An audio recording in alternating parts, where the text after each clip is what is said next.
అనుక్షణం ప్రజల పక్షం NN5 news కి స్వాగతం. ముందుగా హెడ్లైన్స్. మే 28, 29 చర్యలలో మదనపల్లిలో వైభవంగా కోర్టులో గంగమ్మ తిరునాళ ఆహ్వానం పలుకుతున్న ఆలయ కమిటీ సభ్యులు. నేడు తాడిపత్రిలో 144 సెక్షన్ జేసీ ప్రభాకర్ రెడ్డి, తాడిపత్రి ఎమ్మెల్యే పెద్దిరెడ్డిలను వేర్వేరు ప్రాంతాలకు తరలించిన పోలీసు ఉన్నతాధికారులు.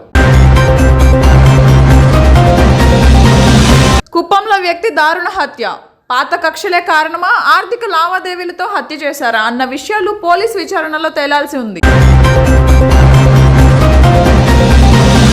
మీడియా ప్రతినిధులపై పోలీసుల లాఠీచార్జ్ అమానుషం. చంద్రగిరి తెదేపా అభ్యర్థి పులివర్తి నానిపై జరిగిన దాడిని మీడియా ప్రతినిధులపై పోలీసుల లాఠీచార్జ్ అమానుషం. చంద్రగిరి తెదేపా అభ్యర్థి పులివర్తి నానిపై జరిగిన దాడిని చిత్రీకరిస్తున్న మీడియా ప్రతినిధులపై సిఐ దాడి చేయడం దుర్మార్గం. తప్పుపట్టిన APUWJ జిల్లా అధ్యక్షుడు డాక్టర్ ప్రసాద్. ఇక డీటెయిల్స్ చూస్తే, కోర్టులో గంగమ్మ జాతర మహోత్సవ ఆహ్వానం. మదనపల్లి బండ మీద కమ్మపల్లి గ్రామ కోర్టు ఆవరణలో వెలిసిన కోర్టులో గంగమ్మ తిరునాళ మే 28న మంగళవారం రాత్రి అమ్మవారి ప్రతిష్ట, 29 బుధవారం పగలు తిరునాళ అమ్మవారి ఊరేగింపు, రాత్రి కీలు గుర్రాలు, మేళ తాళాలు, పిల్లనగ్రోవి బృందాలతో అమ్మవారి ఊరేగింపు అతి వైభవంగా జరపబడునని, భక్తులందరూ ఇచ్చేసి తీర్థ ప్రసాదములు స్వీకరించి అమ్మవారి కృపకు పాత్రులై ఆయురారోగ్యాలు అష్టైశ్వర్యాలు పొందాలని కోర్టులో గంగమ్మ ఆలయ కమిటీ సభ్యులు ఆహ్వానం అందిస్తున్నారు.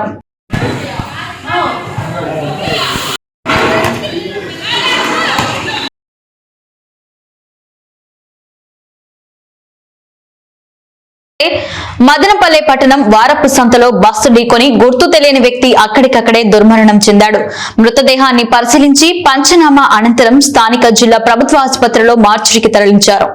చనిపోయిన వ్యక్తి ఎవరనేది తెలియకపోవడంతో అతని చేతిపై ఉన్న త్రిశూలం పచ్చబొట్టు ఆధారంగా హిందువు అని గుర్తించి అతని దహన సంస్కారాలు నిర్వహించడానికి హెల్పింగ్ మైండ్స్ బృందానికి మదనపల్లి 2 టౌన్ SI ఇనాయతుల్లా సమాచారం అందించారు.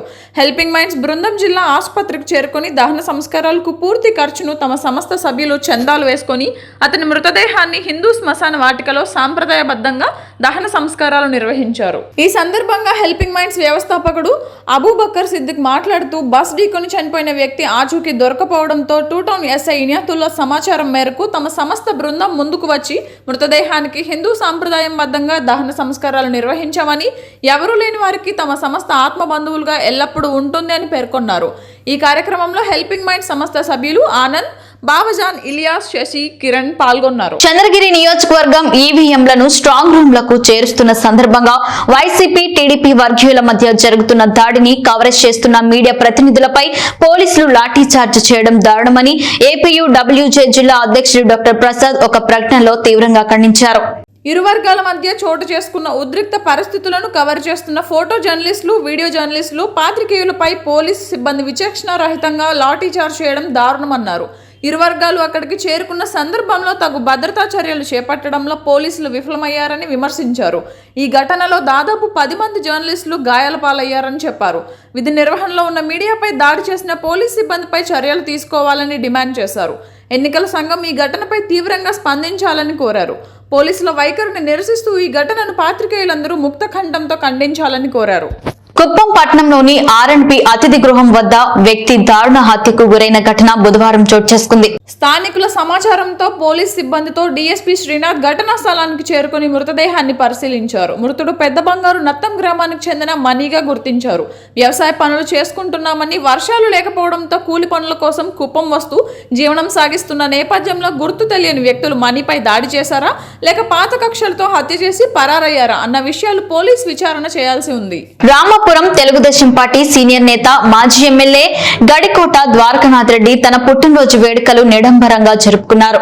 ఉదయం ఉపాధి కూలీలతో కలిసి పుట్టినరోజు వేడుకలు జరుపుకున్న మాజీ ఎమ్మెల్యే గండికోట ద్వారకానాథ్ రెడ్డి అనంతరం ఉదయం నుంచి రామాపురం మండలం కేంద్రంలోని తన స్వగృహంలో ప్రజలకు అందుబాటులో ఉన్నారు. రాయచోటి నియోజకవర్గంలోని నలుమూలల నుంచి టీడీపీ నాయకులు, కార్యకర్తలు, అభిమానులు మాజీ ఎమ్మెల్యే గడికోట ద్వారకానాథ్ రెడ్డిని కలిసి పుట్టినరోజు శుభాకాంక్షలు తెలియజేశారు. అనంతరం మాజీ ఎమ్మెల్యే గడికోట ద్వారకానాథ్ రెడ్డి ప్రజలను ఉద్దేశించి మాట్లాడుతూ, ఈ రోజు ఉపాధి కూలీలతో కలిసి పుట్టినరోజు వేడుకలు జరుపుకోవడం చాలా ఆనందంగా ఉందని, జూన్ 4 తర్వాత పేద ప్రజల ప్రభుత్వం వస్తుంది అని, పేద ప్రజల శ్రేయస్సు కొరకు అహర్నిశలు కృషి చేస్తానని తెలియజేశారు. అనంతపురం జిల్లా తాడిపత్రిలో పోలీసులు లాఠీ చార్జ్ చేశారు.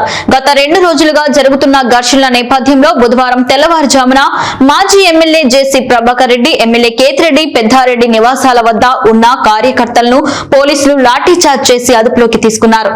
లాఠీ చార్జ్ లో జేసీ ప్రభాకర్ రెడ్డి అనుచరుడు కిరణ్ కుమార్, మరో ఇద్దరికి తీవ్ర గాయాలయ్యాయి. గాయపడ్డ వారిని స్థానిక ప్రభుత్వ ఆసుపత్రికి తరలించగా అక్కడి నుంచి మెరుగైన చికిత్స కోసం అనంతపురంలోని ఓ ప్రైవేట్ ఆసుపత్రికి తరలించారు. గతంలో వైకాపాకు అనుకూలంగా పనిచేసిన డీఎస్పీ చైతన్య ఆధ్వర్యంలో ఈ లాఠీ చార్జ్ జరగడం గమనార్హం. ఎలాంటి గొడవలు జరగకుండా జేసీ ప్రభాకర్ రెడ్డి, పెద్దారెడ్డిని వేర్వేరు ప్రాంతాలకు తరలించారు. ఇరు పార్టీల కార్యకర్తలు తాడిపత్రి పట్టణంలోకి రాకుండా పోలీసులు దారులన్నీ మూసివేశారు. 144 సెక్షన్ విధించి భారీ బందోబస్తు ఏర్పాటు చేశారు. అంగన్లు సమీపంలో గల ప్రముఖ ఇంజనీరింగ్ కళాశాల Madanapalle institute of technology and science నందు ఎలక్ట్రానిక్స్ అండ్ కమ్యూనికేషన్ ఇంజనీరింగ్ విభాగంలో 3వ సంవత్సరం విద్యార్థులకు తిరుపతిలోని ఇండియన్ ఇన్స్టిట్యూట్ ఆఫ్ టెక్నాలజీలో ఇంటర్న్షిప్ లభించిందని కళాశాల ప్రిన్సిపల్ డాక్టర్ సి యువరాజ్ అన్నారు. విఎల్ఎస్ఐ అను అంశంపై వి కుమార్, లోకేశ్వర్, కావేరి, హర్షిక మరియు దివ్యలకు 45 రోజుల పాటు ఇంటర్న్షిప్ లభించినట్లు ఆయన అన్నారు. వీరు విఎల్ఎస్ఐపై ఐఐటి తిరుపతిలో పరిశోధనలు చేస్తారని ఆయన అన్నారు. ఎంపికైన ఈ విద్యార్థులను కళాశాల correspondent doctor N Vijayabhaskar Chowdary, executive director Keerthi Nadella, principal doctor C Yuvaraj, విభాగాధిపతి డాక్టర్ రాజశేఖరన్, అధ్యాపకులు మరియు విద్యార్థులు అభినందనలు తెలియజేశారు. అనుక్షణం ప్రజల పక్షం NNTV న్యూస్ ఇంతటితో సమాప్తం. తిరిగి రేపటి బులెటిన్లో మళ్ళీ కలుసుకుందాం. అంతవరకు సెలవు, నమస్కారం.